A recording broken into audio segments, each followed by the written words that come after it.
how far back do I need to go with my life story?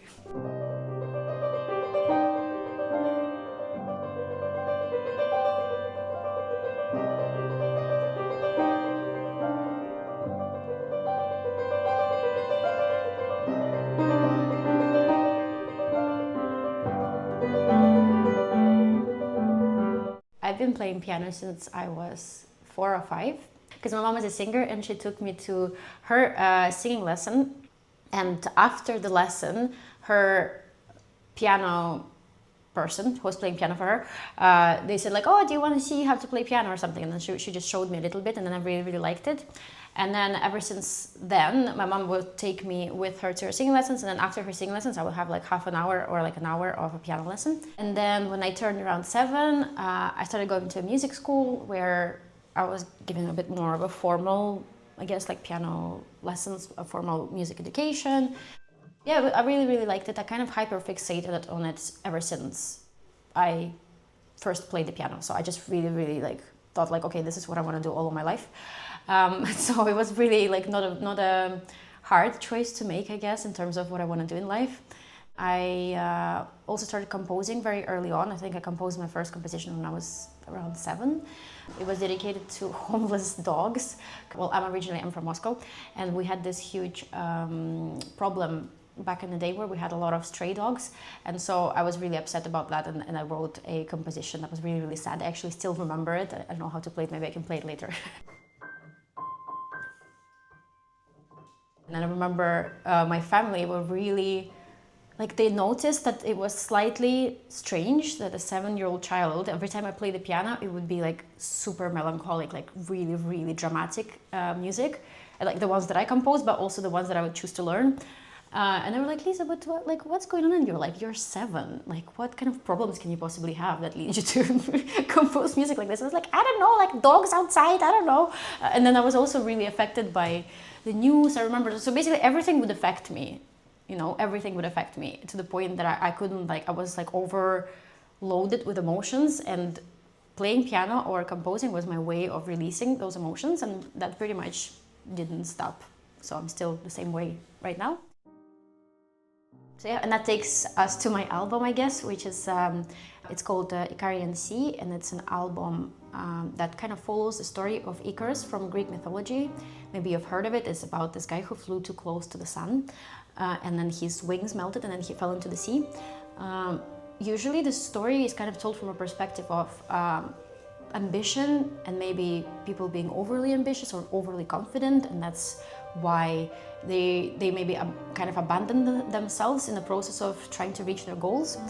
But the way I wrote it, or at least like what I focused on, was mainly from a perspective of his father, who is also very much in the story. His father's name is Daedalus, and the way I wrote the album is basically following this story, but from the father's perspective, and how he tries to save his son, but he fails, and then how he deals with that grief afterwards, after losing his son. The album is mainly instrumental, so it's piano-based, has some orchestral pieces, it has some choral pieces as well. I think it's quite cinematic in nature, just because of how I was writing it. I was already kind of imagining a movie alongside it. I also just released a music video for the first track of the album called Birds of Crete, so it's like an opening song. And it's kind of like the most personal one on the album, because rest of the album, each track follows a specific part of the story, whereas Birds of Crete, it's almost like a feeling rather than a story. It's just kind of my own feelings about the whole concept, right, about the whole story. As an opening track, I think that was kind of perfect, and we kind of explored the themes of Greek mythology and the whole story of Icarus. It's explored from a different lens, meaning that it's kind of, the setting is not in ancient Greece, the setting is modern times. And actually, when I was writing the album, even though I was heavily inspired by the Greek mythology story, I kind of also saw it as a timeless story and something that could happen in real life all the time. So this type of stories where people are, you know, losing the loved ones to things. And in my case, when I was thinking about this album, I was thinking potentially a story about addiction. So how it could be a person who's addicted to substances and they cannot stop, and you know, they know that they're basically slowly destroying themselves, but there's nothing they can do about it. And then their loved ones are also forced to watch that unfold. And sometimes they can try and help, and sometimes it works, but a lot of the times it doesn't. And so it's just that process of kind of seeing somebody fading away slowly and then not being able to control it. And then also accepting the fact that maybe you can't control it and you can't do anything about it. Yeah, pretty depressing stuff. But I think the music is pretty good. And I'm also a streamer on Twitch, and so I play the songs like 3 times a week on my Twitch channel. And the funny thing about it is that obviously I get tired of playing it in the same way, so I always play variations and different themes and improvise around it.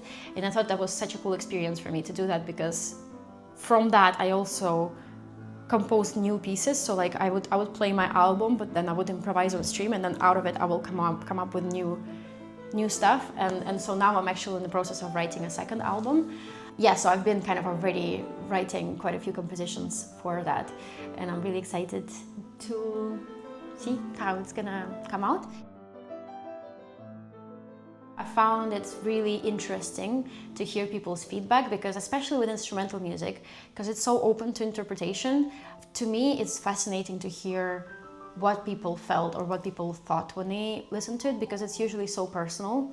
Yeah, I just love to hear it, so if you do end up listening to it, please do let me know. Hi, I'm Liza Myra, and I'm a composer and songwriter from Brighton, UK.